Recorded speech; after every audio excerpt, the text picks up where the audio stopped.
नमस्कार, Indian news पर आपका स्वागत है। मैं हूं अनिल ठाकुर। पाकिस्तान और अफ़गानिस्तान में क्या चल रहा है? तालिबान क्यों भड़का हुआ है? तालिबान को लेकर बड़ा अपडेट बताने वाला हूं मैं आपको। जो पाकिस्तान छुपा रहा है, तालिबान ने क्या कांड किया है, वो मैं अपडेट करूंगा। आप पूरा वीडियो देखिएगा। पाकिस्तान और अफ़गानिस्तान के बॉर्डर पर जंग जैसे हालात क्यों हैं, ये समझाऊंगा मैं आपको।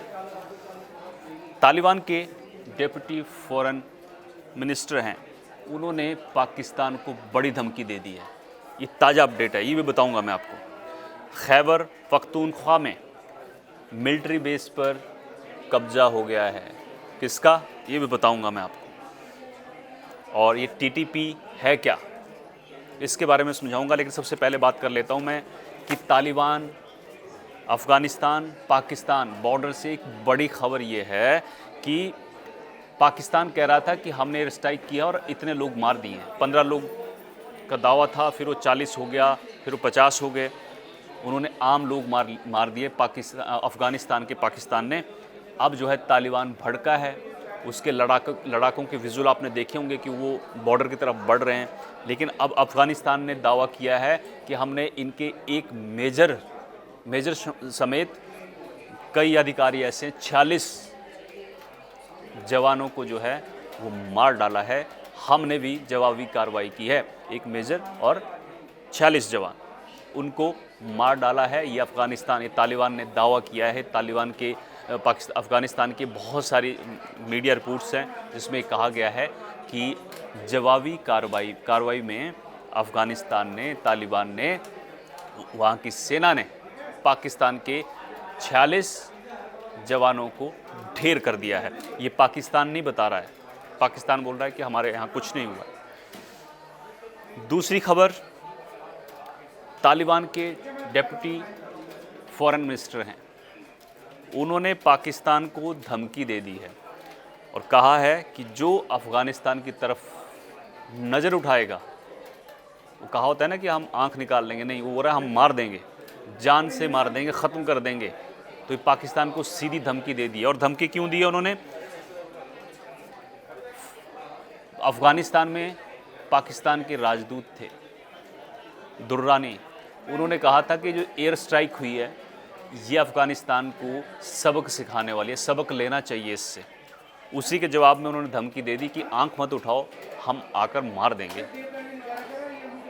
पाकिस्तान को कहीं का नहीं छोड़ेंगे, ये धमकी दे रहे हैं वहाँ के डिप्टी फॉरेन मिनिस्टर। अब पाकिस्तान और अफ़गानिस्तान में जंग जैसे हालात, लड़ाके एक तरफ से, तालिबान की जो सेना है वो एक तरफ से वहाँ पर पहुँच गई है। ख़बर ये है कि स्पेशल फोर्सेस जो हैं उनकी तैनाती की जा रही है बॉर्डर पर अफ़गानिस्तान की तरफ से।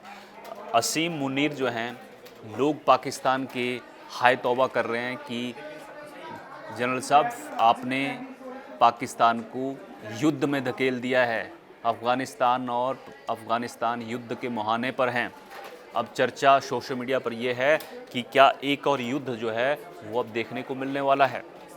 और लोग कोस रहे हैं पाकिस्तान के जो आर्मी चीफ हैं उनको और पाकिस्तानी सेना को, कोस रहे हैं कि आपने पाकिस्तान को एक और युद्ध में धकेल दिया है।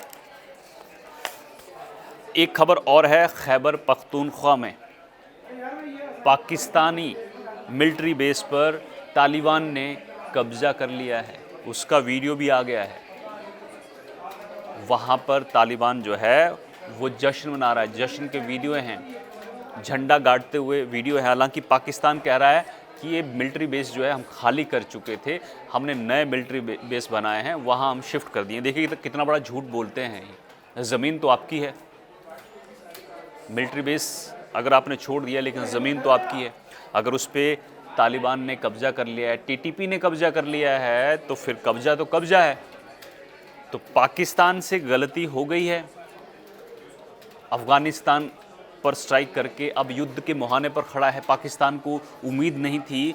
पाकिस्तान ने सोचा कि तालिबान जो है वो डर कर बैठ जाएगा, लेकिन जवाब ऐसा दिया है कि अब तालिबान ने दावा किया है कि 46 जवान जो है हमने ढेर कर दिए हैं, जो हमने जवाबी स्ट्राइक की है उसमें।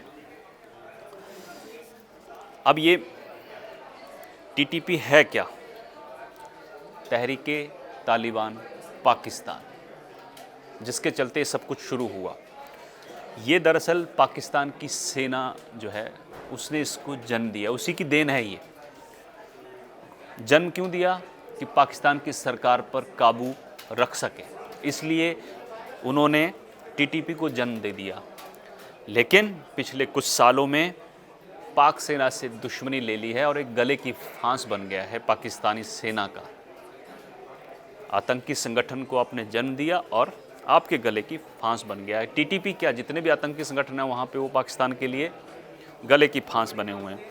दरअसल टीटीपी एक अम्ब्रेला ऑर्गेनाइजेशन है आतंकी समूहों का, 2007 में बना था और बहुत सारे संगठन थे वो एक साथ आए और उन्होंने एक संगठन बना लिया टीटीपी। और ये जो तालिबान है अफ़गानिस्तान का, उसी की एक शाखा समझ लीजिए आप, उसी की एक पार्ट है। उसी तालिबान की विचारधारा पर ये चलते हैं। और अब ये तहरीके तालिबान जो है, ये खैबर पख्तूनख्वा जो प्रांत है वहाँ पर एक्टिव है। 30,000 से ज़्यादा लड़ाके इनके पास हैं। अब ये चाहते क्या हैं? ये चाहते हैं कि पाकिस्तान में शरिया कानून जो है उसको लाया जाए, क्योंकि ये तालिबान की विचारधारा के लोग हैं। अफ़गानिस्तान में तो आ गया शरिया कानून, अब पाकिस्तान में लाने की तैयारी ये टीटीपी कर रहा है। और 30,000 से ज़्यादा इनके पास लड़ाके हैं, पाकिस्तान से कंट्रोल नहीं हो रहे हैं, पाकिस्तान जो है फंस गया है। इन्होंने हमला किया था, 16 जवान मारे गए थे पाकिस्तान के, उसके बाद इन्होंने स्ट्राइक की थी। और 16 जवान जब मारे गए थे उससे ठीक पहले आपको याद होगा कि लगातार हर हफ्ते ब्लास्ट हो रहे थे और कई जवान जो मारे जा रहे थे। और एक धमकी भी टीटीपी की तरफ से जो है पाकिस्तान की सेना को दी गई थी। क्या धमकी दी गई थी? कि पाकिस्तान के जो खैबर पख्तूनख्वा के प्रांत के जो जवान हैं वो पाकिस्तानी सेना को छोड़ दें, नौकरी छोड़ दें सरकारी, और घर वापस आ जाएं, नहीं तो बाद में मत कहना कि हम पर अटैक हो रहे हैं। उनके परिवार वालों को बोल दिया था कि अपने बेटों को वापस बुला लो सेना से। ये 2 हफ्ते 3 हफ्ते पहले की बात है, जब टीटीपी ने सेना के जवानों को, पाकिस्तान के सेना के जवानों को कहा था नौकरी छोड़ दीजिए। और उन्होंने कहा था कि अगर हम सेना के जवानों को मारेंगे तो उनके घर वाले जो हैं हमारे पास ना आए, और जब हम सेना के जवानों के घर वालों को प्रताड़ित करेंगे तो सेना के जवान जो हैं वो कुछ ना बोले फिर, क्योंकि उनका कहना था कि हमारे जो 30,000 लड़ाके हैं उनके परिवार वालों को प्रताड़ित करती है पाकिस्तानी सेना। तो इसलिए वो बदला ले रहे थे। उन्होंने जवानों को धड़ाधड़ पाकिस्तान के जवानों को मारना शुरू किया। और अब इसका जो रिज़ल्ट है वो आपने देख लिया कि अब दोनों देश जो हैं, पाकिस्तान और अफ़गानिस्तान जो हैं, युद्ध के मुहाने पर खड़े हैं। यूएसए में पाक के पूर्व राजदूत रहे हैं हुसैन हक्कानी, इनका एक इंटरव्यू सामने आया है। इन्होंने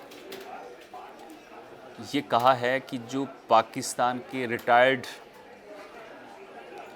सेना के अधिकारी हैं वो गोल्फ़ खेलें और अपनी जो रिटायरमेंट है उसका लुत्फ़ उठाएं, क्योंकि इनको विदेश नीति की कोई जानकारी नहीं है और इन्होंने यही ले डूबे हैं।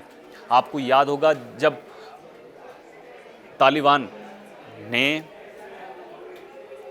वहाँ से, अफ़गानिस्तान से सरकार को उखाड़ फेंका था, तालिबान वहाँ पर राज करने आया था, तो आपको याद होगा इमरान खान ने क्या बोला था। इमरान खान ने बोला था कि ये बहुत खुशी की बात है कि तालिबान जो है उसने अब अफ़गानिस्तान में अपना राज ले लिया है, हम जश्न मनाएंगे। वहाँ की सेना और पाकिस्तान में जश्न का माहौल था, लेकिन आज जो है, आज गले की फांस बन गया है यही तालिबान, क्योंकि वहाँ की सरकार जो पहले सरकार थी तालिबान से पहले, वो हिंदुस्तान और अमेरिका की समर्थक मानी जाती थी। अब तालिबान आया, शरिया कानून ले आया अपनी मर्ज़ी से। अभी तो उन्होंने एक आदेश दे दिया है कि जो अब नए घर बनेंगे उसमें खिड़कियाँ बहुत छोटी होंगी ताकि महिलाएं बाहर ना देख लें। तो अब पाकिस्तान में भी टीटीपी यही चाहता है कि इस तरह की दीवारें बनाई जाएं ताकि पाकिस्तान की जो महिलाएं हैं वो घर से बाहर निकल तो क्या पाएँ, देख भी ना पाएँ, और जो बाहर लोग हैं वो महिलाओं को ना देख पाएँ। ये कट्टरवाद है। ये पाकिस्तान, अफ़गानिस्तान या फिर इस्लाम में कट्टरवाद है जो इस तरह के आदेश देता है। अब्दुल बासित हैं, आपको याद होगा, यहाँ पर राजदूत थे दिल्ली में पाकिस्तान की तरफ से। उन्होंने भी दुख जताया है कि पाकिस्तान अफ़गानिस्तान से रिश्ते बना ही नहीं पाया। आज बिजनेस की बात होनी चाहिए थी, व्यापार की बात होनी चाहिए थी, लेकिन आज हमले हो रहे हैं, अटैक हो रहे हैं और युद्ध के मुहाने पर हैं। ये उन्होंने कहा है। काबुल फतेह कर ये जश्न मना रहे थे पाकिस्तान वाले कि तालिबान काबुल पर फतेह कर लिया है, अब हम जश्न मनाएंगे क्योंकि हमारे इनके साथ बड़े अच्छे रिश्ते हैं और ये हमारे लिए फ़ायदेमंद साबित होगा। लेकिन हुआ क्या? गले में लटक गया है तालिबान। अब पाकिस्तान ना आगे का रहा ना पीछे का रहा। अब यह है कि स्पेशल फोर्सेस जो हैं अफ़गानिस्तान की तरफ से तैनात की जा रही हैं बॉर्डर पर, और लड़ाके जो हैं, सेना के जवान जो हैं लगातार बॉर्डर की तरफ बढ़ रहे हैं। अभी कब्जे शुरू हो गए हैं, मिलिट्री बेस जो हैं उन पर कब्जे शुरू हो गए हैं। और अगर पाकिस्तान कुछ रास्ता नहीं निकालता है तो दुनिया को एक और युद्ध जो है अफ़गानिस्तान और पाकिस्तान के बीच देखने को मिल सकता है, और उसका अंजाम क्या होगा ये कंगाल पाकिस्तान अच्छे से जानता है। तो फिलहाल मेरे साथ इतना ही। आप देखते रहिए इंडिया न्यूज़। नमस्कार।